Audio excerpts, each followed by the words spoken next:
दोस्त ध्रुव यादव।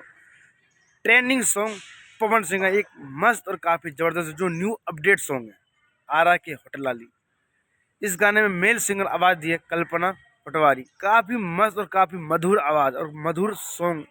मतलब गाना का मिक्सिंग और गाना का वीडियो एडिटिंग इतना जबरदस्त फाड़ू है ना। मतलब एक होता है लेवल का, उस लेवल का वीडियो और म्यूजिक हर चीज मतलब एक जबरदस्त।